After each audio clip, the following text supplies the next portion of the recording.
There was a time when I kind of fell out of love with gaming. For a while, nothing really hit the same anymore. Every new RPG started feeling like a checklist instead of this grand adventure it was meant to be.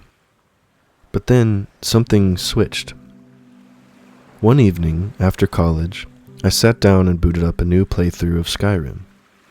I got through the carriage ride into that scene where Hadvar looks at you and says, "Who are you?" And it just clicked. Who am I? Why are we here? Just to suffer. Okay, maybe not that deep. But seriously, who is this character? How did they get caught? What's their story?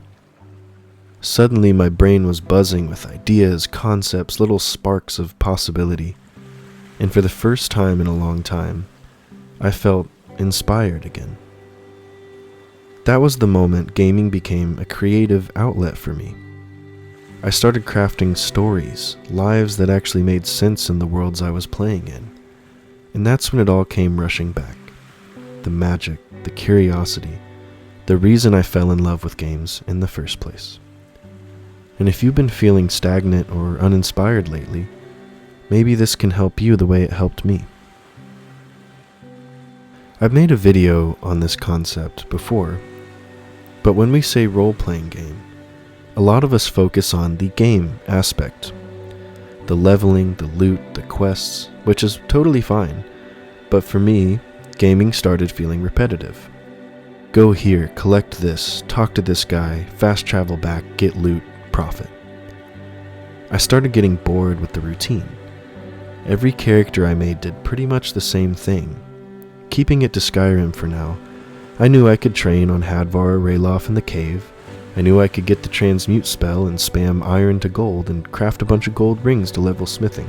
Then I could duplicate those rings with Lydia and become a millionaire. But it was starting to get so boring playing like this.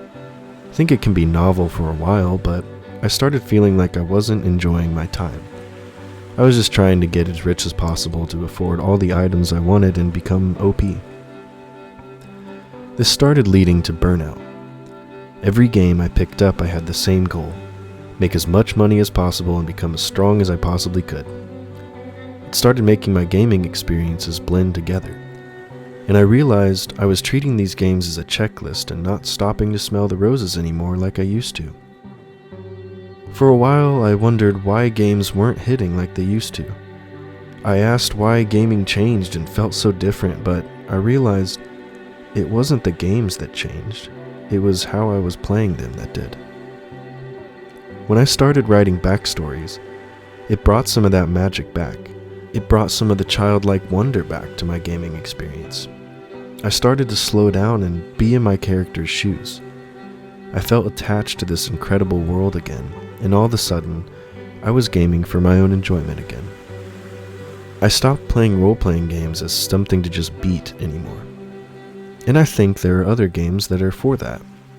But role-playing games allow me the freedom to create, to express myself, to imagine a person, a life, and what that would feel like in this world. And if you've been feeling that same slump, try creating something.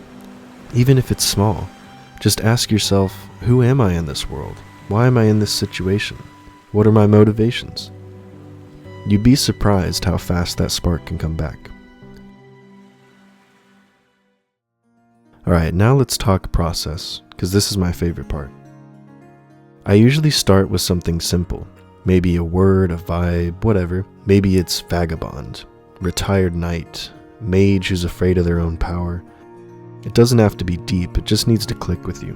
From there, I dive a bit into the lore of the world. What gods exist? Would my character even worship any? What cultures are there? Let's take Bretons in the Elder Scrolls for example. They can be stuck-up prudish city folk of Daggerfall, or the tribal rugged survivalists of the Reach. You'll start to see that there are many branches among cultures in these games, and sometimes the most interesting ones are the most unorthodox ones. Maybe you're an orc who got cast out of their clan for being born with an innate gift of magic, and now seek to find answers. Or maybe you're a heavily armored Khajiit who grew up guarding caravans. These types of builds I find the most fun. Not the stereotypes like the wood elf thief or high elf mage. Those can be really fun too, don't get me wrong. But some of the most memorable characters I've created have come from the ones who break the mold. Once you've got a concept, I start asking questions. Where were they born? Are they from the province of their heritage, or are they from somewhere else? What event defined them? Why do they have that little scar on their left cheek? From a battle? From an attack? Did they win or lose? And yeah, something as tiny as a scar can open up a whole story. It could be a mark from a duel they regret, or a reminder of when they hesitated and someone else paid for it. These little details give your character texture. I like to imagine what they would avoid at all costs. Maybe that's a magic school, a guild, certain quest lines. Maybe it's a thief that only steals from corrupt nobles, or someone who sells alchemical ingredients on the road just to survive. Maybe they want peace, but the world keeps dragging them back into violence.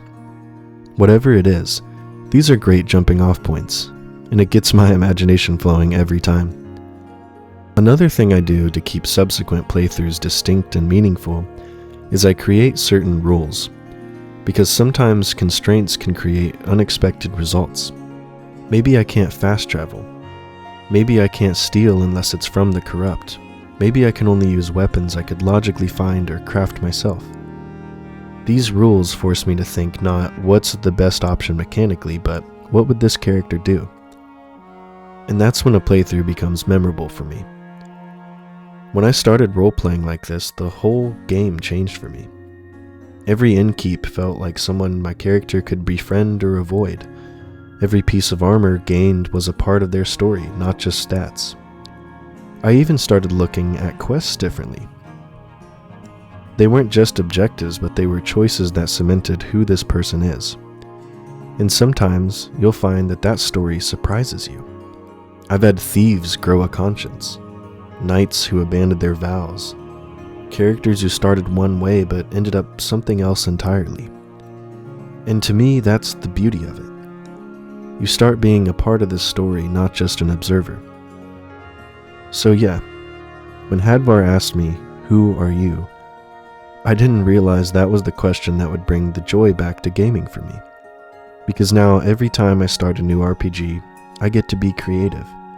And you'd be surprised how much more you can get out of an experience by playing it another way.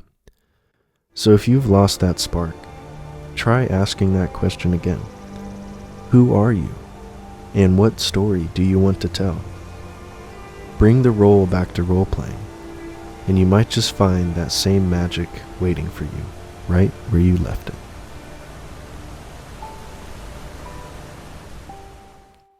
Thank you guys so much for watching, and I hope you enjoyed this video. Let me know in the comments some interesting character concepts you guys have come up with through the years. Who is your favorite? And if you enjoyed this video, leave a like, it really helps the channel. And if you want more of this kind of content, consider subscribing. But all that to say, I hope you guys have a wonderful rest of your day and happy adventuring.